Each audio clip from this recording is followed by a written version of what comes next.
अस्सलाम वालेकुम जी जनाब।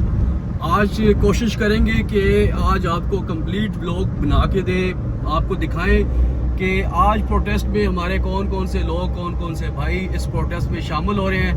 मैं अभी निकल रहा हूँ जनाब फेज़ 2 से, अपने वाकेंड से, और जा रहा हूँ सीधा डायरेक्ट I8। पहले मैंने ट्राई की थी कि कोई राइड मुझे मिल जाए ताकि जाने में मेरा फ्यूल जो एक्सपेंस है वो पूरा हो जाए, लेकिन काफ़ी देर वेट करने के बाद दोस्तों की कॉल्स आनी स्टार्ट हो गई और मुझे अभी तक कोई राइड नहीं मिली। इसलिए मैं जनाब निकल रहा हूँ I8 के लिए।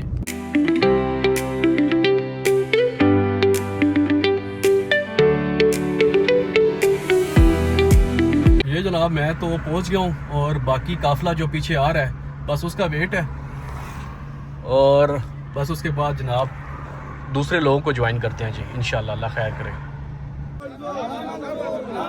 किराए की कमी ना मंजूर, ना मंजूर। किराए की कमी ना मंजूर, ना मंजूर। फ्यूल प्राइस के मुताबिक हमारे किराए बढ़ाए। फ्यूल प्राइस के मुताबिक फ्यूल प्राइस के मुताबिक प्रो लेवल खत्म किया जाए। प्रो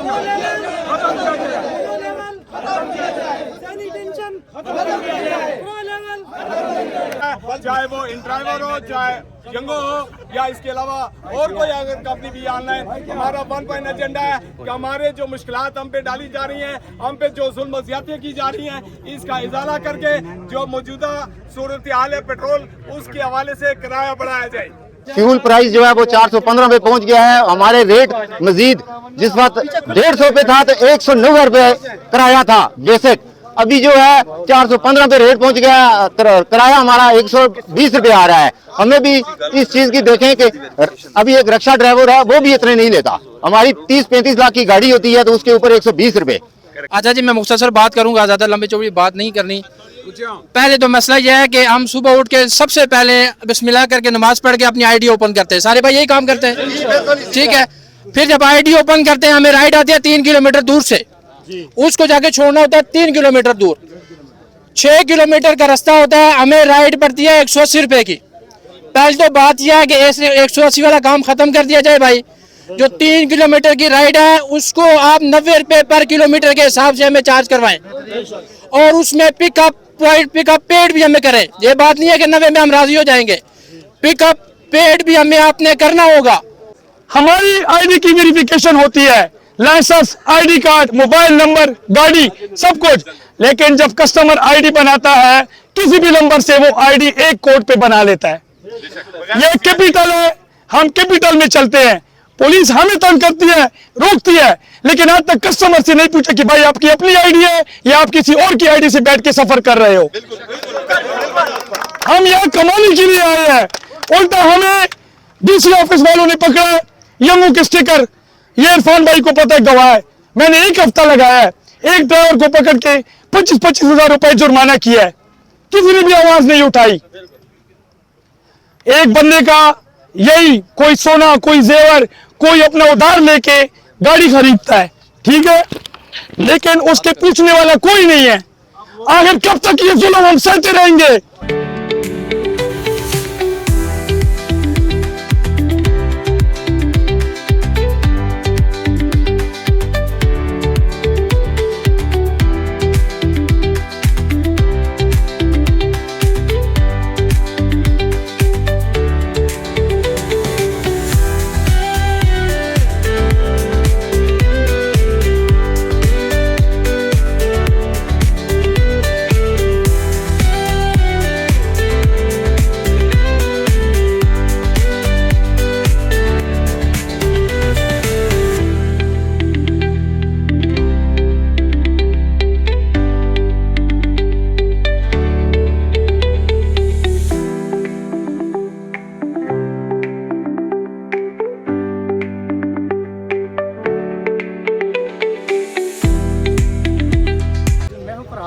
और आप देख रहे हैं न्यू प्लस। नाज़रीन, पेट्रोल की कीमतें जो दिन ब दिन बढ़ती जा रही हैं, आवाम को जो पेट्रोल पंप हुकूमत की जानब से गिराया गया है, उससे न सिर्फ एक गरीब तबका जो है वो मुतासर हुआ, बल्कि एक जो व्हाइट कॉलर जिसको कहा जाता है, जो हमारे ऑनलाइन टैक्सी ड्राइवर हैं ख़ास तौर पर, वो काफ़ी ज़्यादा मुतासर हुए। उनका कहना था कि पेट्रोल की कीमतें जो है वो आसमान को छू रही हैं, लेकिन जो कंपनियाँ हैं वो उसमें किराए में जो है वो इजाफा नहीं कर रही, जिससे हमारे घरों के चूल्हे जो हैं वो बिल्कुल ठंडे हो चुके हैं। हमारे घरों के जो बिजली के बिल देना है वो मुश्किल हो चुके हैं, बच्चों की फीसें देना जो है वो बहुत ज़्यादा मुश्किल हो चुकी हैं। लेकिन कंपनी जो है वो हमें उसके किराए में इजाफा नहीं कर रही। लेकिन जो इस वक्त ड्राइवर हजरात हैं वो प्रेस क्लब के सामने इस्लामाबाद सरापा एहतजाज है, उनसे ही जानते हैं कि उनकी क्या मुतालबात है और वो क्यों इतनी गर्मी में एहतजाज कर रहे हैं। सर बताइएगा कि आपकी क्या मुतालबात हैं। बिस्मिल्लाहिर्रहमानिर्रहीम, आप लोगों का बहुत शुक्रिया जो आप आए। हमारा सबसे मेन मसला ये है कि फ्यूल प्राइस जो है वो इंतहाई फ्यूल के हिसाब से बहुत कम है, क्योंकि पहले हमारा जो फ्यूल था 150 रुपये था, तो किराया जो है वो कंपनियों में 190 रुपये दे रही थी, जबकि अभी जो है फ्यूल प्राइस जो है वो साथ साथ बढ़ते गए हैं। हमने 250 तक भी गया है तो हम नहीं बोले, 280 पे चला गया फिर भी नहीं बोले। अभी लेकिन जिस वक्त ये ज़्यादा इसका प्रेशर पड़ा है फ्यूल का रेट का, तो हमें बहुत उसकी जो है ना उल्टा हमारे कमाने के बजाय उल्टा हम खर्च कर रहे हैं अपनी गाड़ियों के ऊपर। जो सर्विस हम करा रहे हैं वो उल्टा वो इस वक्त सरापा एहतजाज है। यहाँ पर आप मेरे अक्ल में भी देख सकते हैं कि तकरीबन 500 से 600 गाड़ियाँ भी यहाँ पर रोड पर खड़ी हैं। इसके ड्राइवर जो है यहाँ पर सरापा एहतजाज हैं, इनकी फैमिलीज़ के कुछ लोग हैं वो भी यहाँ पर शदीद गर्मी में जो है वो एहतजाज कर रहे हैं। मेरे साथ एक और टैक्सी ड्राइवर है, उनसे पूछते हैं कि वो इस बारे में क्या कहना चाहते हैं। जी बताइएगा सर। जी वालेकुम सलाम जी, सबसे पहले जनाब वेलकम जी। सर सीन ये है कि पेट्रोल प्राइसेस जब 200 रुपये लीटर थी तब हमें 10 किलोमीटर की राइड जो मिल रही थी वो 300 साढ़े 300 रुपये, ठीक है।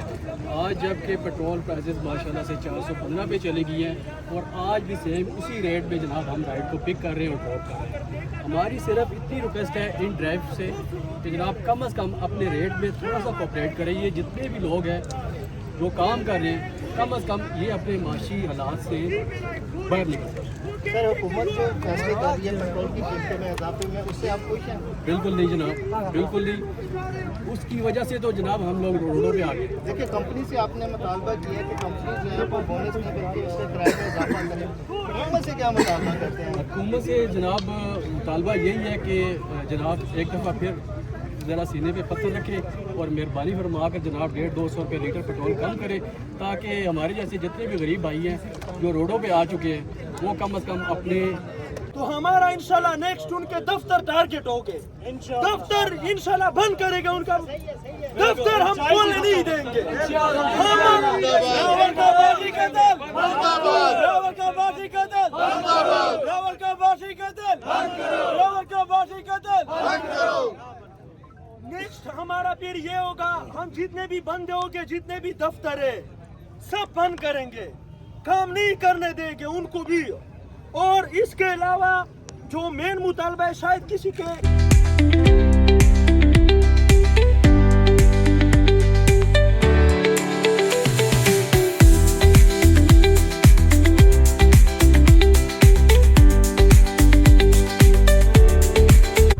ले जनाब प्रोटेस्ट तो ख़त्म हो गया है, हमने अपना एहतजाज अपना हक अदा कर दिया है और अभी मैं गर्मी बहुत है घर जा रहा हूँ। व्लॉग के एंड में जनाब मैं उन दोस्तों का, उन भाइयों का तहे दिल से शुक्रिया अदा करता हूँ जिन्होंने इतनी रिस्पेक्ट और बहुत ज़्यादा मोहब्बत दी है। माशाल्लाह से जितने भी दोस्त भाई थे उन्होंने साथ वीडियो रिकॉर्ड की हैं, सेल्फी ली हैं, उन तमाम भाइयों का जनाब मैं तहे दिल से थैंकफुल हूँ जनाब। आपकी वजह आपकी मोहब्बत है जनाब, और मेरी कोशिश रहती है कि मैं आप ड्राइवर्स के बारे में और मेरी बात जो है ना इन कंपनीज तक पहुंचती रहे। हम अपने व्लॉग में थोड़ा फ़न भी करते हैं, टिकटॉक भी बनाते हैं, लेकिन मेरा ऐसा कोई मकसद नहीं होता कि मैं किसी को डी फेम या डी ग्रेड करूं। अल्हम्दुलिल्लाह जो भी बात की है हमेशा हक सच की है और मेरी कोशिश भी यही रही है कि मैं हक सच पे बात करूं। बाकी जनाब आज के दिन भी काफ़ी लोग, काफ़ी भाई जो है ना आज भी इन ड्राइव यंगो चला रहे थे और बड़े अफसोस के साथ ये वही लोग हैं जनाब जो बाद में आपके पीछे बात करते हैं कि जनाब आप कंपनी से कुछ ले रहे हैं या कंपनी आपको दे रही है। आप अपने हक के लिए तो निकल नहीं रहे और आप दूसरों को जो ये काम कर रहे हैं जो एहतजाज रिकॉर्ड करवा रहे हैं आप बल्कि उनको भी डी फेम करते हैं या उनको भी आप गाली देते हैं। तो मेरी जान इस तरह ना किया करें। इस्लामाबाद ग्रुप, हमारे ग्रुप में कम से कम 800-900 मेंबर था यार। मुझे यकीन माने कि बड़े अफसोस के साथ कि हमारे ग्रुप के भी चंद लड़के, वो भी एडमन हजरात, आज वो आए हैं और बाकी सारे जो है ना घर बैठे हुए हैं या इन ड्राइव चला रहे हैं। मैं यकीन से कहता हूँ घर नहीं बैठे हुए, तकरीबन इन ड्राइव ही चला रहे हैं, क्योंकि राइड ऑफ़र आज भी हमने अभी चेक किया कि जनाब हमने ऑफ़र दे के चेक कर रहा हूँ और जनाब ऑफ़र ऐसे गायब होती है जैसे जनाब गधे के सिर से सींग गायब हो रहे। भाई अपने हक़ के लिए जो है ना थोड़ा सा इंसान को ख़ुद भी तंग होना पड़ता है, ठीक है। और कोशिश करें कि अपने हक़ के लिए जब भी एहतजाज करें कम से कम लोगों को बताएं कि यार हम आपके साथ हैं। आप अगर एहतजाज भी नहीं आ सकते तो कम से कम आप एक दिन के लिए बाइकआउट कर देते, एक दिन के लिए घर बैठ जाते। लेकिन इस्लामाबाद में आज भी राइड, अभी मैंने घर जाना था, मैं सोच रहा था कि यार कोई ना कोई राइड सर्च कर लूँ, लेकिन अभी भी राइड्स ऐसे आ रही हैं और ऐसे गायब हो रही हैं जैसे यार पता नहीं क्या सीन है। तो गुजारिश है भाईजान, ब्लॉग में एंड करता हूँ। आखिर में फिर वो तमाम भाई जो भी मेरे लिए आए, मोहब्बत करने वाले और मेरे कहने पे यहाँ इस्लामाबाद में जनाब मुझे मिलने के लिए आए, उन सब का जनाब तहे दिल से शुक्रिया। अपना बहुत ज़्यादा ख्याल रखें, अल्लाह आपके लिए बहुत ज़्यादा आसानियाँ पैदा करे। मैं इंशाल्लाह कोशिश करूँगा कि मैं यूट्यूब पे भी ये वर्किंग स्टार्ट कर दूँ और इंशाल्लाह मेरा अगला लाए अमल जो होगा वो ये होगा कि मैं आपकी आवाज़ बनता रहूँ और आपकी हर चीज़ को पॉइंट आउट करूँ। इंशाल्लाह व्लॉग बनाएंगे और कोशिश करेंगे कि डेली एक व्लॉग आपके लिए बनाया जाए। बस एंड में यही कहूँगा कि जनाब प्लीज़ आप इसको चैनल को फॉलो कर लीजिएगा और ताकि मेरी आवाज़ जो वो सब तक पहुँच सके। अपना ख्याल रखिए, अल्लाह हाफिज़।